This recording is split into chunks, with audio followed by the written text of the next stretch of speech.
Hi everyone. So in this bonus episode, I'm actually going to talk about the lessons that I learned from the first season that I did of the History Buff, because if you didn't know, I have actually already released some episodes. If you didn't know about them, do check them out. About the content of it and also the do's and don'ts of making a history podcast. So let's get started. The first episode that I released was called Berlin, Capital of the 20th Century. Now, this episode really encapsulates why I became a tour guide, because Berlin itself is not difficult to describe. If you visit Berlin, you will see what I mean. Basically, you can feel Berlin's history, its heavy history, permeate the city. You really can. When you go through the city, when you go on a tour in Berlin, part of the reason why it's so fascinating is because the history is so recent. The history that most people are interested in is that 20th century history, you know, the Weimar Berlin in the 20s, the Roaring 20s, then Nazi Germany, Second World War, and then the Cold War, when Berlin was divided. So that's why I call Berlin the capital of the 20th century. That might be, you know, a little bit of a inappropriate term,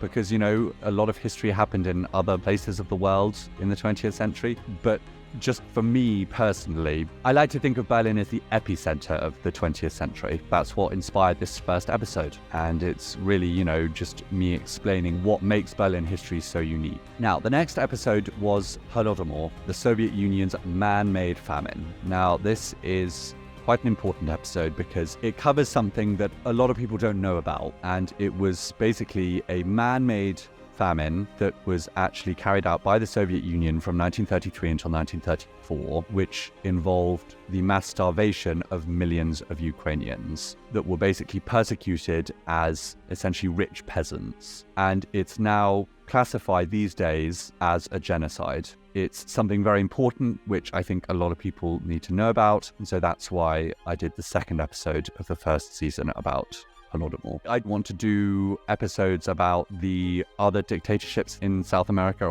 and Latin America, but these two really stand out for me because they're the ones I know about the most, and they're actually ones that I covered when I was at university. And when I was in Argentina, I was working in a research center and I saw a lot of documents from the dictatorship, which was super interesting.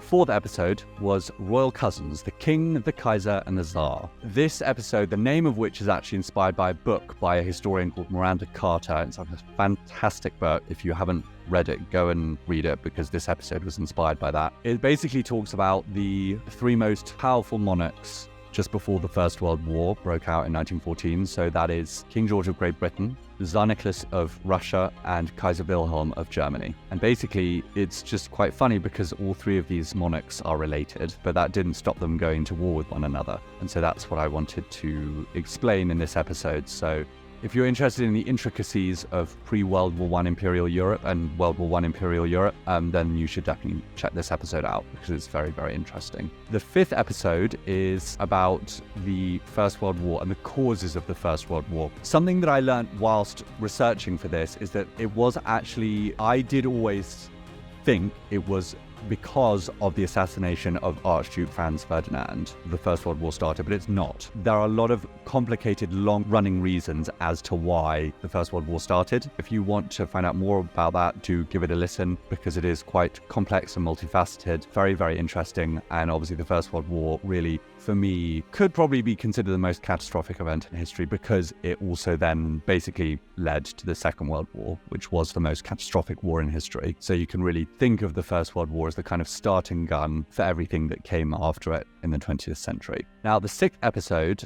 is called The Guillaume Affair, the spy scandal that brought down a German chancellor. I actually didn't know much about this beforehand. I was inspired to do this episode because it is something that I didn't know and something that I think most people don't really know. Who was considered one of Germany's greatest chancellors, someone called Willy Brandt, greatest post-war chancellors, that is, someone called Willy Brandt. But basically there was a spy scandal. He was forced to resign. And it's something that a lot of people don't know about. And it's something that I very much enjoyed researching about. So do check that episode out. The seventh episode was called Sissi, the Reluctant Empress Elizabeth of Austria, with Anna Morris. So this was the first co-hosted discussion I did. So this was with a friend of mine who is half Austrian, half British, someone called Anna Morris, and She has a degree in history, but also a personal connection to Austria because she's half Austrian. We just talked 40 minutes or so about Empress Sissi. There is actually a Netflix series about her, which came out this year or last year, which was really fantastic. It's called Die Kaiserin in German, or the Empress in English. She has a very fascinating life, and I have to say I really enjoyed learning about her. Then the 8th episode was my first interview with a historian called Barney White Spunner. It's called Berlin, The Story of a City, and it was basically based on his book, Berlin, The Story of a City. So I was interviewing him about really fantastic book. There is a link to buy the book in the episode description. The best, most comprehensive book on Berlin that I've ever read. So definitely check it out. So the 9th episode was the first episode in a series I'm doing about Ukraine. It's called Ukraine's Story. It's actually about the Kievan Rus, which I had no idea about. Kievan Rus was actually Eastern Europe's first state, really, and it's something that no one really knows about. And basically, part of the reason why I wanted to do a series on Ukraine is because I think a lot of people see Ukraine through Soviet or Imperial Russian past, and they don't really realize that Ukraine is actually its own distinct nation with its own identity, its own culture, its own language. And so that's what inspired me to do a series on Ukraine. And so part 1 is about Kievan Rus, which is centered on Kiev, is the capital of Ukraine. Really fascinating stuff. So definitely do check that out. Then the 10th episode is about someone called Indira Gandhi. Indira Gandhi, the Iron Lady of India. She was basically the first female prime minister of India. She's an absolutely fascinating person. I have to say, I love learning about her. Definitely check out the episode because she is a fascinating person. She also had lots of flaws, but that's also like every human. But, you know, she's a towering figure of Indian politics. She met a very sudden, tragic end when she was assassinated in 1984. So definitely go and check that out. And then the final episode of season 1 that I did was the 2nd episode of Ukraine's Story, the series about Ukraine. And that was about the Mongol era in Ukraine's history, because Ukraine was actually basically invaded and occupied by the Mongols, and it was known as the Tatar Yoke.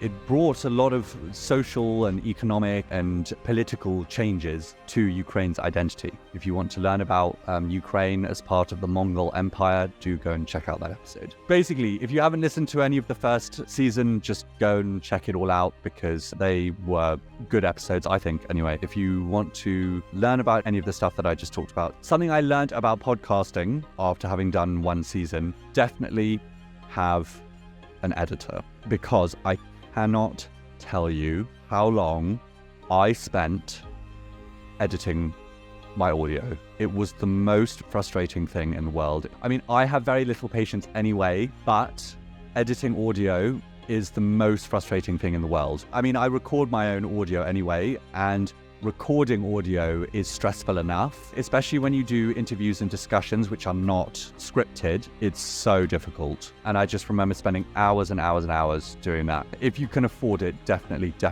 get an editor because it really makes all the difference. If you are editing your own episodes, it's kind of like the rule with being a director of a film. If you're a director of a film, you really shouldn't edit the film, because if you are the director, the film is your baby. You're not going to want to change anything. And it's exactly the same with a podcast. You are not going to want to change anything and cut anything out because you will think it's all as important as each other. Definitely, I've learned that just recording it and then giving it all over to an editor is definitely the best way to go about it, because an editor will come at it with a completely fresh mind, completely objectively, and will get rid of anything. We'll trim the fat, so to speak. That is my number 1 tip. Well, many thanks for listening to this bonus episode about my lessons learned from first season of The History Buff. And yeah, here's to many more. Cheers, guys.